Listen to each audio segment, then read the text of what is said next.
Hi folks. So about a year ago my mate gave me this old Echo acoustic guitar to try and fix up for him. The story goes that it had been in a loft for years.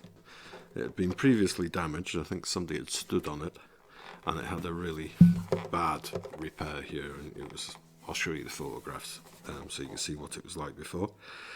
But also the action on it was really, really high, so it couldn't be played. It had a belly bow, so the bridge had pulled forward, so the body had lifted. Bridge had pulled forward slightly, and that had raised the action, the string height, so really it was unplayable, untunable. It was in quite a state. So it was going to get thrown into a skip. I think it was heading on its way to the local dump. And my friend grabbed it, stopped it, and handed it over to me to see if there was any way I could do anything with it. Did a couple of videos on basically did a full inspection on it to find out what was going on with it. And I fitted one of those bridge doctor things, which basically acts like a little truss rod. It's like a lever that fits underneath.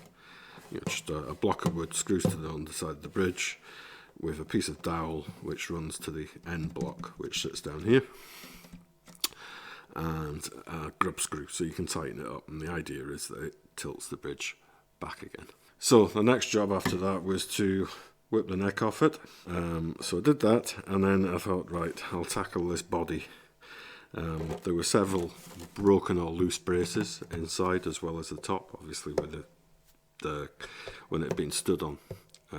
And the crack was put into it, that had also sprung a couple of the braces at the same time.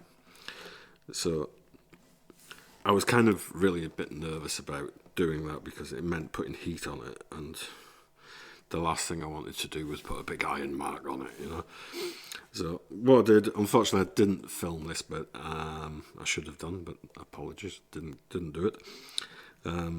I covered it with a towel and I put the iron on it, and just to get some heat into it, because I had to loosen the old repair. I mean, there was a big strap of wood that had been put underneath here, with glue all over the place, so that had to come off before I could attempt to repair it properly.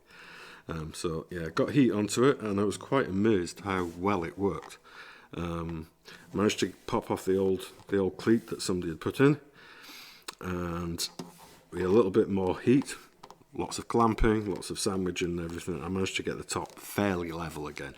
It has got slight ripple in it, you can feel it, and although you can still see that scar quite badly there, and we move the light here, you can see the ripples.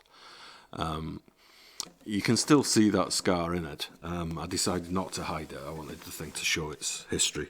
I think it's come back quite well. It is pretty level, and the guitar plays and sounds great. For the neck, instead of shimming the neck, it's a bolt-on neck, by the way. So instead of shimming it, I actually sanded the block back at a slight angle so that I could actually lower the neck in the pocket, and that worked a treat.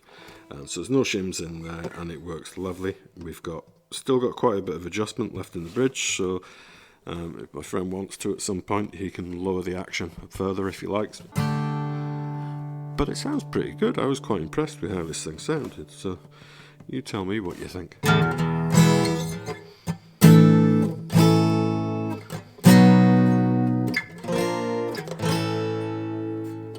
So obviously there's no DI on this guitar, so we're using a microphone to pick it up.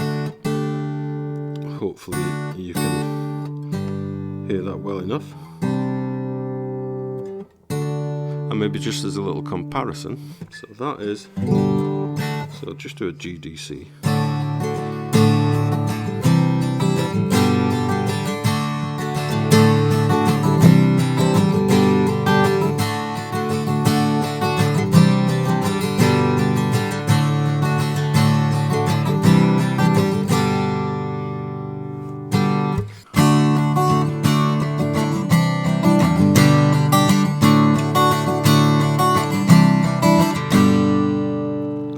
So bear in mind, this guitar If it was in great condition, you can buy these Echo Rangers on eBay for as little as £50. So it really wasn't worth spending money on, but with the work that I've done to it, he's managed to get one for 25, because that's what the Bridge Doctor cost. Bear in mind, this Taylor guitar is 4 figures.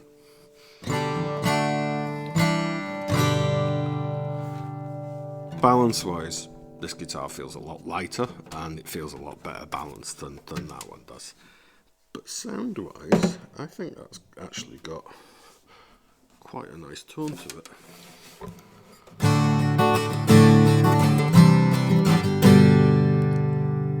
And for what at the end of the day cost £25, I think that's a pretty good investment. There's a couple of things that I would still do to it. The thing's got a little bit of fret sprout, so I'd like to file those down, just dress those at some point. Just a little bit sharp on your fingers. It's not bad, I mean it's not going to scratch me or rip my fingers or anything, but you can feel it, you know. I'd like them a bit better. And the machine heads, I haven't changed those out yet, but those are jobs we can do at a later date. Machine heads wise, it's tunable, it works, it's certainly playable, and that at the end of the day was the aim of this project, was to make this guitar playable.